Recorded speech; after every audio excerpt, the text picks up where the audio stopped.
नमस्कार दोस्तों, कैसे हैं आप सभी लोग। उम्मीद करता हूँ आप सभी लोग जहाँ पर भी होंगे बढ़िया होंगे और स्वस्थ होंगे। दो चर वाले रैखिक समीकरण के आज हम लोग कुछ इम्पोर्टेंट क्वेश्चन को हल करेंगे, जिसका चांस है कि एग्जाम में पूछे जाने का। ठीक ना। और एग्जाम में पुराने क्वेश्चन अक्सर पूछे जाते हैं और पुराना कॉन्सेप्ट हमारा रहता है। ठीक ना। जब भी हम आप लोगों को एनालिसिस कराते हैं तब पुराने क्वेश्चन या पुराना कॉन्सेप्ट हमारा रहता है, इसी आधार पे हम आपको एनालिसिस कराते हैं। ठीक ना। क्योंकि जो एग्जामिनर होते हैं वो आपके माइंड सेट को एकदम बिल्कुल सटीक तरीके से जानने का प्रयास करते हैं। ठीक ना, कि आप किस टाइप के क्वेश्चन को हल कर सकते हैं। क्वेश्चन सिंपल रहेगा लेकिन आपका जो माइंड है ना उसको बड़ा बना सकता है, छोटा बना सकता है। ठीक ना। क्वेश्चन के ऊपर यह निर्भर करता है। समझ में आ गई बात ना। तो ऐसे क्वेश्चन का आज हम लोग एनालिसिस करेंगे, तो बने रहिएगा वीडियो में। शुरू से लेकर आखिर तक आपको स्टेप बाय स्टेप सब कुछ समझाया जाएगा। ठीक ना। बस आप लोगों से एक ही चीज है कि अगर आप लोग वीडियो को देख रहे हैं तो सब्सक्राइब कर दीजिएगा और लाइक करके शेयर कर दीजिएगा। ठीक ना। क्योंकि इन सभी के लिए पैसा नहीं लगता है। समझ में आ गई बात ना। तो देखिए, बोर्ड पर कुछ इंपॉर्टेंट क्वेश्चन लिखे गए हैं। ठीक ना। इसको हम बारी बारी से हल करेंगे और आपको बताएंगे कि क्या ये हमारा क्वेश्चन एग्जाम में आएगा या नहीं आएगा। अगर आएगा तो ये कितने नंबर का क्वेश्चन हमारा है। ठीक ना। तो ये हमारा क्लास 10 का है। ठीक ना। बिल्कुल शुद्ध एनसीईआरटी आप लोग देख सकते हैं। क्लियर ना। तो आइए हम पहला क्वेश्चन हल करते हैं। देखते हैं क्या बोल रहा है। बोल रहा है कि दो अंकों की संख्या में दहाई का अंक इकाई के अंक का 2 गुना है। क्वेश्चन को ध्यान से पढ़िएगा। ठीक ना। क्योंकि हम आपको हिंदी और इंग्लिश दोनों भाषाओं में मैं आपको समझाने का प्रयास करूंगा। ठीक ना। बस आप लोगों को सब्सक्राइब करना है। क्या बोला फिर से एक बार देखते हैं। दो अंकों की संख्या में, ठीक ना, दो अंकों की एक संख्या है, उसमें दहाई का अंक इकाई के अंक का 2 गुना है। क्लियर ना। संख्या के अंकों को पलट देने पर प्राप्त संख्या मूल संख्या से 18 कम हो जाती है। फिर क्या बोला है, संख्याएं ज्ञात कीजिए। कहने का मतलब ये, जो संख्या हमें प्राप्त होगी वही संख्या हमें निकालना है, मतलब कौन सी संख्या हमें मिलेगी। ठीक ना। जो संख्या पलट देंगे अगर उससे 18 कम कर देंगे, जो 18 कम करेंगे, कहने का मतलब अगर मान लीजिए हमारे पास 20 मिल जा रही है। ठीक है, कोई संख्या हमारे पास 20 मिल गई। ठीक है, इससे बोला है कि 18 कम करेंगे, जब 18 कम करेंगे 2 मिलेगा। क्या मिलेगा, 2 मिलेगा। वही संख्या हमें निकालना है। कहने का मतलब ये है। ठीक ना। क्वेश्चन को ध्यान से समझना, क्योंकि अगर आप क्वेश्चन को समझ ले जाते हैं तभी आप हल कर पाएंगे, वरना हल नहीं कर पाएंगे। क्लियर ना।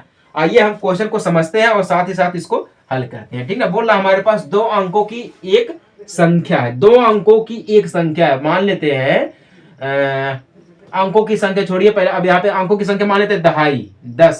एक अंक मान लेते हैं 10। ठीक ना। दो अंकों की एक संख्या है। ठीक ना, दहाई यानी कि 10 है मान लेते हैं। ठीक ना। इसमें जो इकाई का अंक है 0। ठीक ना। दहाई के अंक का 2 गुना है, तो मान लेते हैं जो इकाई का अंक है, इसको हम ध्यान से देखते हैं।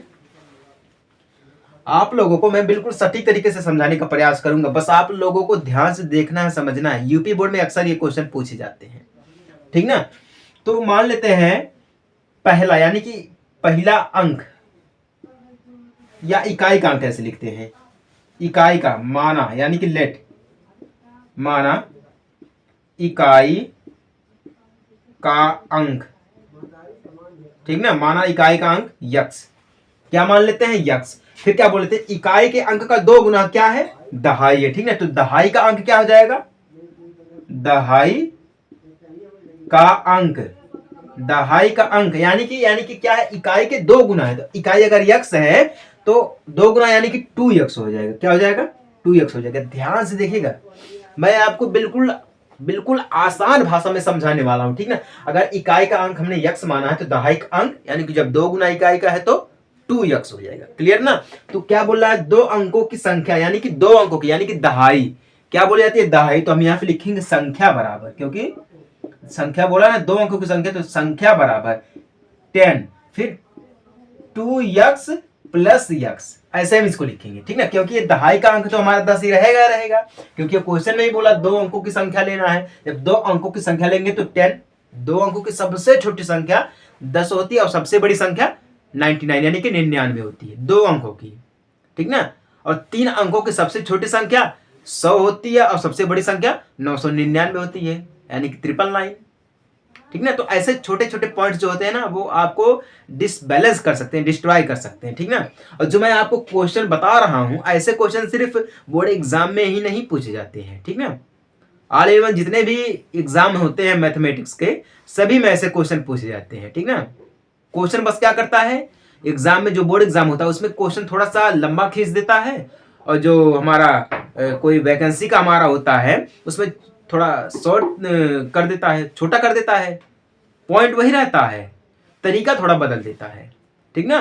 तो अगर आप लॉन्ग तरीका भी जानेंगे तब भी कोई दिक्कत वाली बात नहीं। अगर आप कम समय में भी इसको हल करना चाहते हैं, यानी कि शॉर्ट ट्रिक जानना चाहते, तो उसमें भी कोई दिक्कत वाली बात नहीं है, ठीक ना। हम आपको दोनों समझाने का प्रयास करेंगे, बस आपको साथ ही साथ चैनल को सब्सक्राइब करना है, क्लियर ना। अब इसको चलिए हम हल करते हैं, ठीक है। जब हल करेंगे तो 10 का गुणा हम 2 में करें। अब यहाँ पे देखिएगा एक पॉइंट हम यहाँ पे समझाते हैं आपको, है पहले इसको हल करते तो उसके बाद समझाते हैं। 10 का गुणा हम 2x में करेंगे तो 10 दूना 20 x plus x equal 21x। इसको हम समीकरण 1 मान लेते हैं, क्लियर। 21 को हम समीकरण 1 मान लेते हैं। अब यहाँ पे देखिए जो पॉइंट्स है 10x, हमने इसको ऐसे गुणा किया, ठीक है। यहाँ पे क्या दिया गया है 10 2x दिया गया, ठीक ना। अगर यहीं पे हमारा 10 2 प्लस x दिया रहता है तो सबसे पहले हम क्या करते हैं 10 का गुणा हम 2 में करते हैं, तो यानी कि 20 प्लस फिर 10 का गुणा हम x में करते हैं तो 10x हो जाएगा, ठीक ना। इसको हम इस टाइप से हल करेंगे। लेकिन जब गुणे में दिया रहेगा, जब कोई चिन्ह नहीं रहेगा, ब्रैकेट में रहेगा, पूरा का पूरा अंक हमारा एक साथ रहेगा, तो हम इसका पूरा में गुणा करेंगे, ठीक ना। बहुत लोग कंफ्यूज हो जाते हैं कि सर जी आप ये कह रहे हैं कि यहाँ पे देखिए दोनों साथ में दिया गया है, ठीक ना, इसका आप डायरेक्ट गुणा कर दिए, और यहाँ पे देखिए प्लस दिया गया तो इसका हम 2 बार करेंगे, एक बार 2 में करेंगे फिर एक बार x में करेंगे। अगर माइनस दिया रहता है तब भी हम ऐसे करते हैं, अगर भाग में दिया रहता है, बटे में दिया रहता है, तो हम ऐसी संख्या से देखते हैं, ऐसी संख्या से काटते हैं जो कि पूरा पूरा कट जाए और गुणा करने में भी हमें प्राप्त हो जाए, ठीक ना। तो यहाँ पर ये पॉइंट्स हैं, नोट कर लीजिएगा इसको, ठीक ना। जब भी हमारा ब्रैकेट में रहेगा, अंक साथ में रहेंगे तो डायरेक्ट पूरे में गुणा होगा, यानी कि मतलब है अगर अंक साथ में, जैसे यहाँ पे देखिए 2x दिया गया है, ठीक ना, तो इसका पूरे का पूरे में गुणा होगा, ठीक ना। और अगर प्लस में दिया रहता है तो इस टाइप से होता है। अब यहाँ पे देखिए क्या मिला है 21x, संख्या क्या मिली है 21x। कहने का मतलब ये आप क्वेश्चन देखिए, दो अंकों की संख्या में दहाई का अंक इकाई के अंक का 2 गुना है, यानी कि 2x हो गया। संख्या के अंकों को, यानी कि जो संख्या हमें मिली, यहाँ पे हमने संख्या लिखा है ना, जो संख्या मिली हमें क्या है 2x मिला है, संख्या में क्या मिला है 2x मिला, ठीक है। अगर हम संख्या को पलट देंगे, कहने का मतलब ये यहाँ पे देखिए संख्या के अंकों को पलट देने पर प्राप्त संख्या का मूल 18 से कम है, यानी कि अगर हम संख्या को पलट देंगे, ठीक ना, तो हम यहाँ पे लिखेंगे संख्या को ऐसे, संख्या को पलटने पर, संख्या को पलटने पर अगर 21 है तो इसका क्या हो जाएगा 12 हो जाएगा, ठीक है 12x। इसको हम समीकरण 2 मान लेते हैं, क्या मान लेते हैं समीकरण 2 मान लेते हैं, ठीक ना। अब देखिए जब ये दोनों हो गया तो अब ये क्या बोल रहा है, संख्या के जो हमें प्राप्त संख्या है उसका जो मूल संख्या से कम कितना 18 कम है, तो हम इसको लिख सकते हैं 21x माइनस 12x इक्वल 18, क्योंकि ये 18 क्या बोल रहा है कम बोल रहा है, ठीक ना। इसको हम इस टाइप से समीकरण बना देंगे, ठीक ना। क्या करेंगे, इसको हम समीकरण बना देंगे। पहला समीकरण लेंगे 21x माइनस दूसरा समीकरण लेंगे 12x, ठीक ना, इक्वल में। अब ये दोनों को जब हम क्या करेंगे कम करेंगे, किससे 18 कम है, ठीक ना। जब 18 कम करेंगे तभी तो हमें मूल संख्या प्राप्त होगा, यानी कि जो संख्या हमें ज्ञात करनी तभी तो हमें प्राप्त होगी ना। तो अब देखिए घटाएंगे हम इसमें से 21 में से 12 को हम घटाएंगे तो कितना मिल जाएगा हमारा 21 में से, चलिए आप सभी लोग 12 को घटाइए फटाफट से, सभी को पता है कि 21 में से 12 को घटाएंगे तो हमें कितना मिल जाएगा, ठीक ना 9। कितना मिलेगा 9 मिलेगा, यानी कि 9x इक्वल 18, तो x बराबर 18/9। देखिए अब यहाँ पे एक पॉइंट समझिएगा, इसको मैं डायरेक्ट काट दे रहा हूँ, x इक्वल 9 दूना 18 यानी कि 2 मिल गया, ठीक ना। यहाँ पे क्या मिल गया x बराबर 2 मिल गया। अब यहाँ पे एक पॉइंट आप लोग नोट करिएगा, एक पॉइंट यहाँ पे देखिए 9x दिया गया, ठीक ना, यहाँ पे 18 दिया गया। जब ऐसे सिचुएशन में हमें इक्वल के साइड में करना होगा तो हम क्या करेंगे, अगर देखिए संख्या 60 के दिया गया है, ठीक ना, अगर 60 के दिया गया यानी कि 9x जैसे साथ में दिया गया है, अगर हमें इस साइड में करना तो ये जो 9 है ना ये बटा में हो जाएगा, किस में हो जाएगा बटा में हो जाएगा। अगर यहाँ पे 9 प्लस x इक्वल 18 दिया रहता है तो यहाँ पे हम x इक्वल 18, अब यहाँ पे प्लस का इधर जाएगा तो माइनस का, तब माइनस का चिन्ह लगेगा इस टाइप से। अगर संख्या को अलग करके दिया है तब हम बात करते हैं, अगर संख्या को साथ में दिया है तो वह बटा में हो जाएगा, याद रखिएगा, ठीक ना। संख्या अलग करके दिया गया है तो वह बटा में हो जाएगा, क्लियर ना, ऐसे हो जाएगा। क्लियर ना। तो x की वैल्यू क्या मिल गई, 2 मिल गई। यहाँ पे देखिए क्या दिया गया, x की वैल्यू 2 दिया गया, ठीक ना। अब x का मान समीकरण हम 1 में रख देते हैं। क्या करते हैं, समीकरण 1 में रख देते हैं। तो हम यहाँ पे लिखेंगे x का मान, x का मान समीकरण 1 में रखने पर, x का मान समीकरण 1 में रखेंगे। समीकरण 1 क्या दिया गया, 21x, यानी कि क्या दिया गया, 21x दिया गया है। तो 21 का 21 कर देते हैं गुणा में, x की वैल्यू क्या आया, 2 आया। x की वैल्यू क्या आया, 2 आया, बराबर। अब 21 का गुणा 2 में करेंगे तो कितना मिल जाएगा, 42, यानी कि जो यही 42 है यही हमारा संख्या हो जाएगा, राइट आंसर, ठीक ना। ये हमारी क्या है, 42 आ गई है। समझ में आया आप सभी लोगों को ना। ऐसे हम इसको हल करते हैं, ठीक है। हमें इकाई का अंक मिल गया है, यक्स मान लिया है, ठीक ना। दहाई का अंक अगर हमें निकालना होगा तो यक्स की जगह पे हम क्या रख देंगे, 2 रख देंगे, ठीक ना। यहाँ पे 2x दिया गया है तो यक्स की जगह पे 2 रखेंगे तो 2 दूना 4 हो जाएगा। दहाई क्या हमारा हो गया, 4 हो गया। इकाई क्या हो गया हमारा, 2 हो गया, क्योंकि यहाँ पे बोला है इकाई का 2 गुना है। क्या है, इकाई का 2 गुना है। तो अगर इकाई 2 है तो 2 इसका 2 गुना, यानी कि 2 दूना 4 हो जाएगा दहाई हमारा। समझ में आ गई बात ना। तो अगर इकाई हमारा क्या है, 2 है, तो दहाई 4 हो जाएगा। ऐसे भी हम इसको रख सकते हैं। या अगर हम समीकरण ना बनाए, मान लीजिए अगर हम समीकरण ना बनाते हैं, तब हम क्या करते हैं, यहाँ पे जो x का मान है उसको हम क्या करते हैं, x के इक्वल 2 कर देते हैं। क्लियर ना, x यानी कि 2 कर देते हैं। अब यहाँ पे दहाई यानी कि 2 गुना, तो 2 मल्टीप्लाई 2 कर देते हैं, यानी कि 4 आ जाएगा। तो अगर हम इसको साथ में लिखेंगे तब भी तो हमारा 42 आएगा। ये हमारा दहाई है, ये हमारा इकाई है। तो दहाई हमारा क्या है, 4 है, इकाई 2, तब भी तो हमारा 42 आएगा। तब भी तो हमारा 42 आएगा, तब भी 42 आएगा। समझ में आ गई बात ना। अगर हम समीकरण यानी कि x की वैल्यू समीकरण में ना रखते, अगर x की वैल्यू हम डायरेक्ट इसी में इकाई और दहाई में रख देते, तब भी हमें 42 ही मिलता है। अगर हम समीकरण में रखेंगे तब भी हमें 42 ही मिलेगा। यहाँ पे नोट करने वाली पॉइंट है। तो आप चाहते हैं कि अगर आप इतना लंबा लेकर जाना चाहते हैं, तो अगर ये जो क्वेश्चन है ये 6 नंबर का क्वेश्चन है, तो आप अगर इसको पूरा इतना लंबा लेकर जाएंगे तो आपको 6 नंबर मिल जाएगा। क्लियर ना, आपको 6 नंबर मिल जाएगा। अगर आप इसको सोचते हैं कि इसको डायरेक्ट यानी कि समीकरण में ना रख के डायरेक्ट इसका मान हम निकाल दें, तो आपको 4 नंबर तो कंफर्म ही मिल जाएगा। 4 नंबर या 3 नंबर तो मिलने ही मिलने वाला है, ठीक ना, लेकिन मिलेगा जरूर आपको। समझ में आ गई बात ना ये क्वेश्चन। चलिए, उम्मीद करता हूँ आपको ये जो क्वेश्चन है ये समझ में आ गया होगा। ये जो हमारा क्वेश्चन है ये पुराना क्वेश्चन है, ठीक ना, पुराना क्वेश्चन है, पुराना कॉन्सेप्ट है।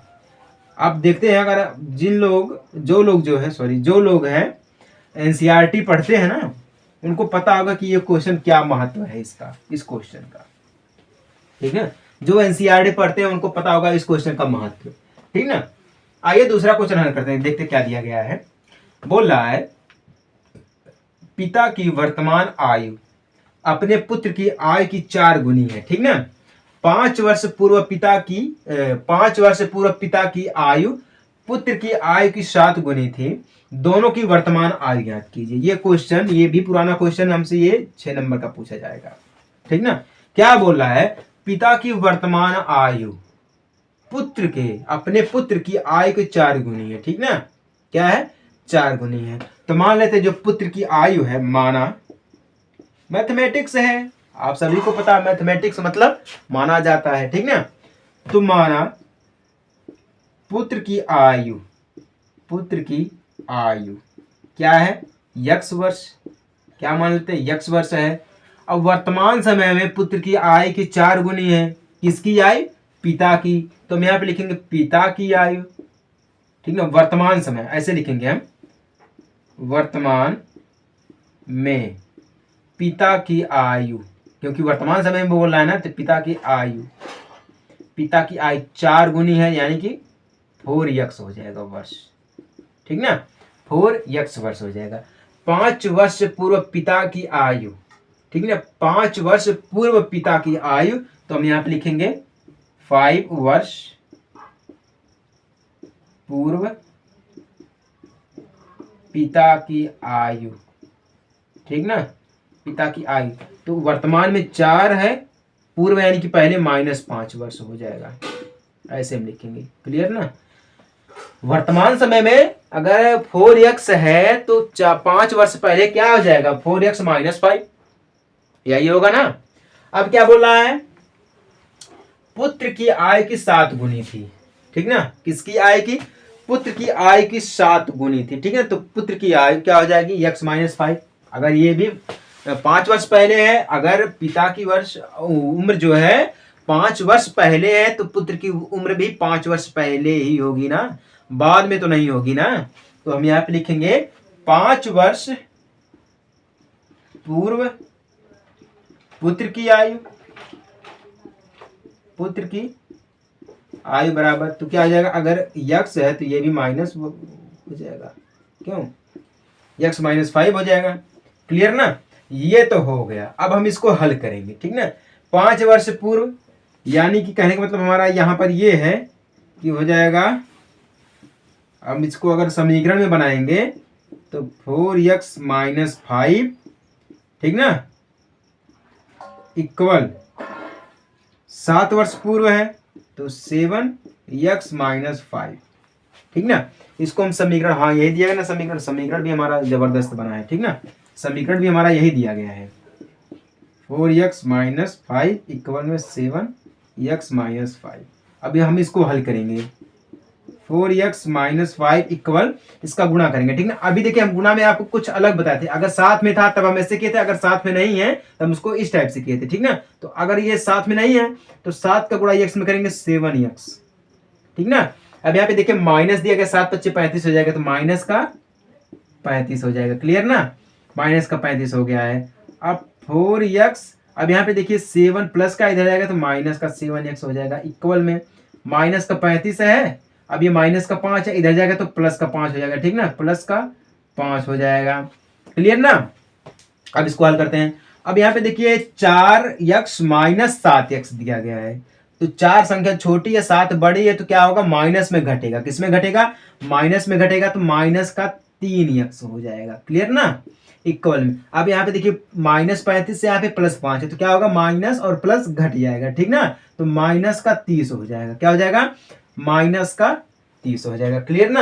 अब माइनस से माइनस खत्म हमारा हो गया, तो क्या बच गया हमारे पास, 3x इक्वल में 30 मिल गया, ठीक ना। तो x बराबर, दोनों साथ में है तो बटा में हो जाएगा, ठीक ना, क्या हो जाएगा, बटा में हो जाएगा। क्लियर ना।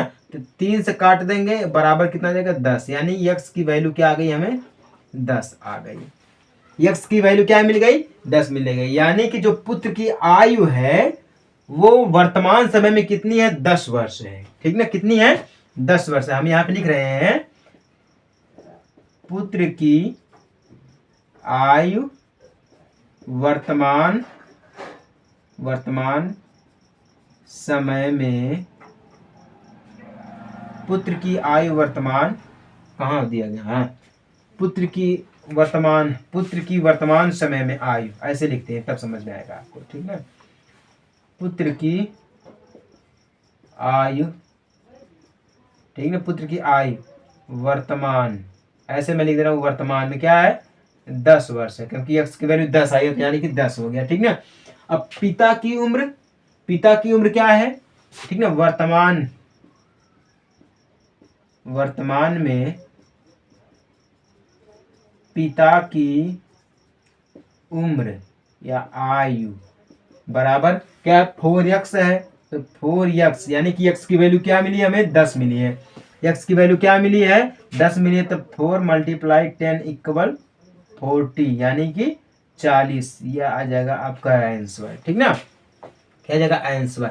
अगर आप इस तरीके से इतना पूरा हल करते हैं, अगर इतना आप हल करते हैं पूरा का पूरा, तब तो आप ये समझिएगा कि आपको पूरा का पूरा नंबर मिलने वाला है, अन्यथा आपको पूरा नंबर मिलने में भी थोड़ी दिक्कत महसूस होगी। समझ में आ गई बात ना। क्वेश्चन को देखिए, मैं आपसे हमेशा कहता हूं, जब तक आप क्वेश्चन को नहीं समझेंगे तब तक आप हल नहीं कर पाएंगे, ठीक ना। तो थोड़ा ध्यान दीजिएगा, समझिएगा, ठीक ना, क्योंकि एग्जाम आपका बहुत ही नजदीक है। आपका जनवरी खत्म हो गया, जनवरी आपका खत्म हो गया, फरवरी में एग्जाम ही है, बस कुछ ही दिन बचे आपके एग्जाम के हैं। तो बढ़िया तरीके से मेहनत कर लेना, वरना लोग ताने मारेंगे आपको भी, ठीक ना। अगर आप बढ़िया से पढ़ेंगे, बढ़िया से करेंगे, बढ़िया कमाएंगे, तो आपको सब पूछेंगे। अगर बढ़िया आप नहीं करेंगे तो आपको कोई नहीं पूछेगा। इसीलिए बढ़िया से करिएगा, बढ़िया से पढ़िएगा, बढ़िया से तैयारी करिए। क्लियर ना। तो पुत्र की आयु x वर्ष है, पिता की वर्तमान आयु 4x हो जाएगी, तो 5 वर्ष पूर्व, तो यक्स 4x माइनस 5 वर्ष, 5 वर्ष पूर्व पुत्र की आयु, तो यक्स माइनस 5। ठीक ना, इसको हम समीकरण के रूप में तोड़ लेंगे। ठीक ना, तो क्या मिल जाएगा, हमें यक्स की वैल्यू 10 मिल जाएगी। ठीक ना, तो जब यक्स की वैल्यू 10 मिल जाएगी तो यानी कि यक्स क्या दिया गया है, पुत्र की आयु दिया गया वर्तमान में, तो यक्स यानी कि 10 हो जाएगा। और वर्तमान में पिता की आयु 4x दिया गया है, तो यानी कि 40 हो जाएगा। 4 का गुणा 10 में कर देंगे तो 4 दाम में 40 हो जाएगा। यानी कि वर्तमान आयु पुत्र की क्या दी गई है, 10 वर्ष दी गई है, और पिता की वर्तमान आयु क्या दी गई, 40 वर्ष दी गई, क्योंकि 4 गुना है। ऐसे भी हम इसको हल कर सकते हैं। समझ में आ गई बात ना? चलिए, समझ में आ गई तो अच्छी बात है। क्लियर ना? ये तो हमारा दूसरा क्वेश्चन रहा। कुछ इंपॉर्टेंट, अगर आप इस टाइप से पूरे का पूरा हल करते हैं तब आपको कुछ नंबर्स मिलेंगे, वरना थोड़ा आप ये समझेगा कि कट ऑफ हो जाएंगे आप भी। क्लियर ना? आइए हम तीसरे क्वेश्चन के ऊपर ध्यान देते हैं। बोल क्या रहा है, समीकरणों के युग्म x plus 2y minus 4 equal 0 और 2x minus 3y minus 5 equal 0 को ब्रज गुणन विधि से हल कीजिए। किससे हल करना, क्वेश्चन में भी यही बोल रहा है कि ब्रज गुणन विधि से हल करना। क्लियर है? ठीक है, अब बात आ जाती है कि हमारा जो ब्रज गुणन विधि है, ब्रज गुणन विधि ये क्या है, एक चीज मैं आपको बता रहा हूं। ये ब्रज गुणन विधि क्या है, इसका फॉर्मूला क्या है। इसका फॉर्मूला थोड़ा आप लोग ध्यान दीजिएगा, बहुत ही सिंपल है, ज्यादा कठिन नहीं है। यहां पे दिया गया है फॉर्मूले में यक्स पूरे के बटा में B C dash minus B dash C. Clear ना? यही दिया गया है, इक्वल में Y C A dash minus C dash A equal में 1 पूरे के बटा में A B dash minus A dash B. Clear ना? ये क्वेश्चन में बोला, हाँ बी सी डैश दिया गया है माइनस बी डैश सी दिया गया है। ठीक ना, इक्वल में क्वेश्चन में भी, हाँ क्लियर है। ठीक है, देखिए मैं आपको एक चीज बता रहा हूं कि जो आप लोगों को लगता होगा कि सर ये क्या कर रहे हैं, कहाँ देख रहे हैं, कैसी बात कर रहे हैं, नहीं, ये पॉइंट आप देखिएगा। अगर हम आपको समझा रहे हैं, ध्यान दीजिएगा, अगर हम आपको समझा रहे हैं, बात को समझिए, अगर हम आपको समझा रहे हैं, ठीक ना, तो आपको समझाने से पहले मुझे खुद भी समझना पड़ता है एक बार। मैं ही नहीं, कोई भी टीचर हो, कोई भी हो, अगर किसी को समझा रहा है तो आप ये समझिएगा कि मुझे समझाने से पहले उसने खुद को समझाया होगा, तब मुझे समझाने की क्षमता उसमें है। ठीक ना? तो ये पॉइंट्स आप नोट कर लीजिएगा। तो ये हमारा फॉर्मूला होता है, ठीक ना, किसका, ब्रज गुणन विधि का। तो आइए, ब्रज गुणन विधि में क्या दिया गया है, यक्स दिया गया है प्लस 2y माइनस 4 इक्वल 0 दिया गया, ठीक ना, and 2x minus 3y minus 5 equal 0 ये दिया गया है। ठीक ना, इसको हम तोड़ लेते हैं किसके रूप में, एक्स वाई जेड के रूप में तोड़ लेते हैं। क्लियर ना? किसके रूप में तोड़ लेते हैं, एक्स वाई जेड के रूप में तोड़ लेते हैं। ठीक ना, तो ए इक्वल ए यानी कि इसको हम मान लेते हैं एक रूप में, इसको हम मान लेते हैं ए डैश के रूप में। ठीक ना, सभी में डैश लग जाएगा। क्लियर ना? इसका एक फॉर्मूला भी हम बना देते हैं, इसका एक फॉर्मूला हम बना देते हैं, यहाँ पे ध्यान दीजिएगा। फॉर्मूला एक बार हम बनाएंगे, इसको ब्रज गुणन विधि को हटा देते हैं, थोड़ा लग जाता है टाइम। ठीक ना, इसका फॉर्मूला हम बना देते हैं बढ़िया तरीके से। क्या दिया गया है, ए इक्वल, इसको हम मान लेते हैं यक्स यानी कि 1, क्या है 1 मान लेते हैं। ठीक ना, क्योंकि ये 1 दिया भी गया है, क्या दिया गया है, हाँ ठीक है 1 मान लेते हैं। ठीक ना, बी इक्वल क्या हमारा है 2 है, एंड सी इक्वल -4 है। ठीक ना, ए डैश इक्वल दूसरे में 2 है, B dash equal 3 and C dash equal -5 है। ठीक ना, तो ये इस टाइप से इसका बन जाता है। एक सिंपल तरीके से बनेगा, एक डैश में बन जाएगा। ठीक ना, एक सिंपल तरीके से बनेगा, एक डैश में बन जाएगा। तो अब ये फॉर्मूला हमारा दिया गया, फॉर्मूले के आधार पर हम इसको सेट कर देते हैं, बहुत ही सिंपल है। ठीक ना, तो यक्स यानी कि यक्स पूरे के बटा में बी क्या दिया गया 2 दिया गया है। ठीक ना, मल्टीप्लाई सी डैश क्या दिया गया -5 दिया गया है। ठीक ना, फिर माइनस लगा माइनस, बी डैश क्या दिया गया 3 दिया गया है, मल्टीप्लाई सी क्या दिया गया -4 दिया गया, -4 हो गया। क्लियर ना, इक्वल में y की वैल्यू रखते हैं हम, सी क्या दिया गया, -4 दिया गया है, मल्टीप्लाई ए डैश क्या दिया गया, 2 दिया गया है, 2 कर देता हूँ मैं, फिर माइनस लगा देता हूँ। सी डैश क्या दिया गया, -5 दिया गया, ठीक ना, -5 कर देता हूँ, मल्टीप्लाई ए क्या दिया गया, 1 दिया गया है, इक्वल में 1 कर देता हूँ।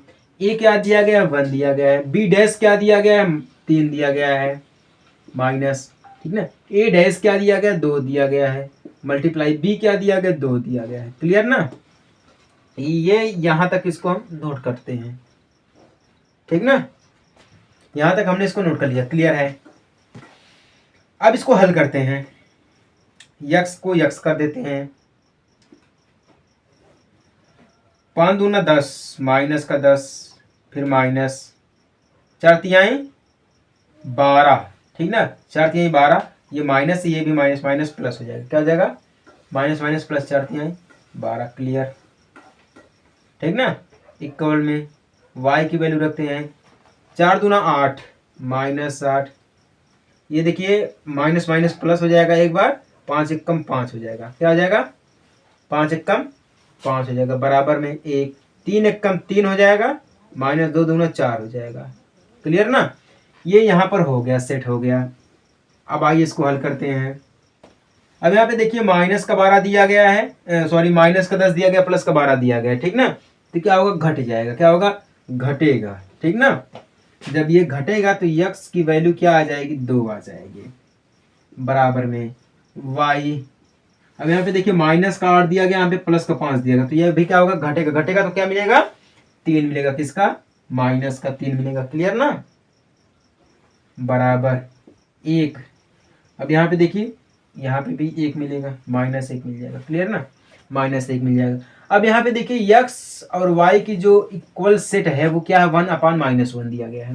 क्लियर ना, तो एक बार इसकी तुलना हम करेंगे, यक्स बटा 2 इक्वल 1/-1 से करेंगे, एक बार इसकी तुलना हम इससे करेंगे। क्लियर ना, जब इससे करेंगे, इसका तिर्यक गुणा करेंगे तो यक्स इक्वल क्या हो जाएगा, -2 हो जाएगा, क्या हो जाएगा, यक्स इक्वल -2, क्योंकि इसकी जब तुलना करेंगे तो इसका तिर्यक गुणा करेंगे तो 2 का 2 में कर देंगे, एक इसका तिर्यक गुणा इसमें करेंगे, इसका तिर्यक गुणा इसमें करेंगे। क्लियर ना, तो यक्स का तिर्यक गुणा करेंगे माइनस में तो यक्स का यक्स ही रह जाएगा, क्योंकि एक इसका यक्स का गुणा 1 में करेंगे तो यक्स मिलेगा, अब ये 2 का गुणा 1 में करेंगे तो 2 ही मिलेगा, तो यक्स की वैल्यू -2 में चली जाएगी। क्लियर ना, यहाँ पे ये हो जाएगा। फिर एक बार y का हम इक्वल इससे करेंगे, y इक्वल -3 1/-1, ठीक ना। फिर इसका भी हम तिर्यक गुणा करेंगे, क्या करेंगे, इसका भी हम तिर्यक गुणा करेंगे, तो ये माइनस का है तो y इक्वल 3 हो जाएगा, प्लस का 3, क्योंकि ये माइनस का दिया गया तो ये प्लस का दिया गया, तो जब ये तिर्यक गुणा करेंगे इसका तो क्या हो जाएगा, ये माइनस का है तो प्लस का हो जाएगा, प्लस का रहेगा तो माइनस, क्योंकि यहाँ पे देखिए प्लस का है तो यहाँ पे प्लस का है तो इधर जाएगा तो माइनस का हो जाएगा, अगर यहाँ पे माइनस का है तो इधर जाएगा हमारा ये प्लस का हो जाएगा, तो x की वैल्यू -2 मिल गई, y की वैल्यू 3 मिल गई। क्लियर ना, यही हमें लाना था, x इक्वल -2, हाँ y इक्वल 3। क्लियर ना, देखिए थोड़ा सा इसमें हो सकता है, ऐसी बात नहीं, क्योंकि ब्रज गुणन विधि का अगर हमें फॉर्मूला पता है तो हम इसको हल कर सकते हैं। क्लियर ना, जब भी अगर हम ब्रज गुणन विधि का फॉर्मूला यूज करेंगे तब एक बार इसका कंपेयर इससे करेंगे, फिर इसका कंपेयर इससे करेंगे, ठीक ना, इसका कंपेयर इससे करेंगे, याद रखिएगा, इसका कंपेयर इससे करेंगे, एक एक बार हम इन दोनों का आपस में कंपेयर करेंगे। क्लियर ना, तो ये क्वेश्चन जो होते हैं ना, ये थोड़े अटपटे क्वेश्चन होते हैं, और इसका भी हम 4 नंबर दे देते हैं आपको, ठीक ना। ऐसे क्वेश्चन जो थोड़ा अटपटे क्वेश्चन होते हैं, जिनका समझना थोड़ा टाइम ले लेता है, बट हाँ ये याद रखिएगा कि जब भी समझ में आएगा ना, आपको बढ़िया तरीके से ही समझ में आने वाला है, ठीक ना, कोई अंतर नहीं है इसमें। समझ में आ गई बात ना, तो अगर समझ में आ गई तो फटाफट से वीडियो को लाइक करके, चैनल को सब्सक्राइब करके वीडियो को शेयर कर दीजिएगा। क्लियर ना, ठीक है, शेयर करने में पैसा नहीं लगता है, किसी चीज में पैसा नहीं लगता, मैं आपसे हमेशा कहता हूँ, जब पैसा नहीं लगता है एक बार विश्वास करके देखिए ना क्या होता है। चलिए चौथा क्वेश्चन देखते हैं, कुछ इंपॉर्टेंट क्वेश्चन है जिसको हम हल करेंगे अभी आगे भी। बोल रहा है अनुपातों a1/a2 b1/b2 और c1/c2 की तुलना कर ज्ञात कीजिए कि समीकरणों 4/3x + 2y = 8 और 2x + 3y = 12 के युग्म संगत हैं या असंगत हैं। यहाँ पे पॉइंट्स देखिए, संगत है कि असंगत है। संगत का मतलब क्या हो जाता है, जिनके अनेक हल होंगे अपरिमित रूप से, ठीक ना। संगत का मतलब ये हो जाता है जिनके अनेक हल होंगे, और असंगत का मतलब क्या हो जाता है, हल नहीं होंगे, ठीक ना। तो यहाँ पे क्या दिया गया है, A1/A2, B1/B2 एंड C1/C2। समीकरण में क्या दिया गया है, 4/3x + 2y = 8, ठीक ना, ये दिया गया है। अब ये तो बटे में दिया गया है, किसमें दिया गया, या ध्यान दीजिएगा यहाँ पे बटे में दिया गया है। इसको हम शुद्ध समीकरण में कैसे ला पाएंगे, इसको शुद्ध समीकरण में लाने के लिए ये जो बटे में दिया गया इसको हमें हटाना पड़ेगा। जब हम अगर हम बटे में इसको हटाएंगे तो 3 दिया गया, 3 का हम गुणा कर देंगे इसी में, पूरे समीकरण में हम 3 का गुणा कर देंगे। जब पूरे समीकरण में 3 का गुणा कर देंगे तो ये 3 से खत्म हो जाएगा, तो क्या मिलेगा, 4x + 3 का गुणा करेंगे तो 3 दूना 6y बराबर, अब 3 का गुणा करेंगे तो 8 3 का 24, कितना हो जाएगा, 24 हो जाएगा, क्लियर ना। तो 4x + 6y प्लस का इधर 24 है तो माइनस का 24 बराबर 0, इसको हम समीकरण 1 कर देते हैं। क्यों, दूसरा क्या दिया गया है, 2x + 3y बराबर 12 दिया गया है, तो 2x + 3y - 12 = 0, इसको हम समीकरण 2 कर देते हैं। बस सिंपल चीजें दी गई हैं, यही पॉइंट दिया गया, इसी को हम हल करेंगे, ठीक ना।